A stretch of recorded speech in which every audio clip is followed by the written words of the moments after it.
क्या आपके घर में बार बार एक्सीडेंट, फायर एक्सीडेंट या फाइनेंशियल लॉस हो रहा है? तो हो सकता है कि आपके घर में E1 का द्वार खुला हुआ है। ठीक है, E1 का द्वार। अब ये E1 का द्वार है क्या, चलो जानते हैं। ठीक है, द्वार कोई भी हो सकता है। ये मेन डोर का द्वार हो, यहाँ से आप एंट्री करते हैं, ये मेन डोर का द्वार हो, या किचन का द्वार। ठीक है, ये भी एक द्वार माना जाएगा, या टॉयलेट का द्वार। ठीक है, या बेडरूम का द्वार, कोई भी द्वार हो सकता है। अगर वो गलत डायरेक्शन में बना हुआ है और उसका इफेक्ट अगर ये आ रहा है, एक्सीडेंट्स होना, फायर एक्सीडेंट्स होना या फाइनेंशियल लॉस होना, तो आपको चेक करने की ज़रूरत है कि क्या आपके घर में E1 का द्वार खुला हुआ है। ठीक है, अब E1 क्या जो द्वार है वो क्या है, चलो समझते हैं। ठीक है, चलो हम लोग ये सोचते हैं कि ये जो है ये एक प्लॉट है जहाँ पे हमारा जो है घर बना हुआ है।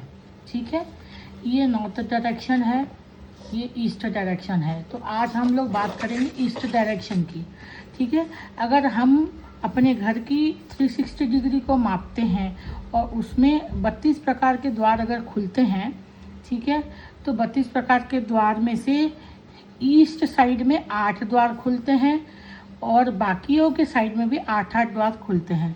तो टोटल जो है 4 दिशाएं हैं, ईस्ट वेस्ट नॉर्थ साउथ, तो इंटू, ठीक है, 8 द्वार इंटू 4, तो ऐसे करके 32 द्वार बन जाते हैं। ठीक है, तो E1 से लेके E8 के जो द्वार हैं इसको कहा जाता है ईस्ट के द्वार।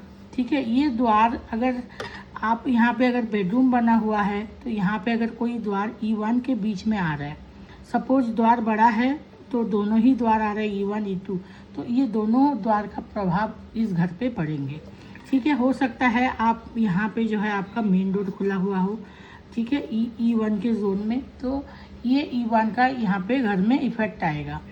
ठीक है, तो आज हम बात करें स्पेशली E1 के द्वार के बारे में, जो कि घर में अगर खुलता है, कहीं भी खुलते, मेन डोर के हिसाब से खुले, बाथरूम के डोर के हिसाब से खुले, किचन डोर के हिसाब से खुले, कॉरिडोर में खुले, किसी भी जो है जगह खुले, और ये E1 के कॉरिडोर पे आ रहा है, E1 के जोन पे अगर आ रहा है, तो जो है ये यहाँ पे E1 का ओपनिंग माना जाएगा। ठीक है, E1 का द्वार खुला हुआ है ऐसा माना जाएगा, और यहाँ पे इस घर पे जो है E1 का ये आएगा। ठीक है, तो मज़ेदार बात ये है कि ये जो घर का जो नेगेटिव चीज़ें यहाँ पे हो रहा है, इस द्वार को हम बिना तोड़ फोड़ का बंद कर सकते हैं। अब किसी ने घर लिया है जिसका मेन डोर है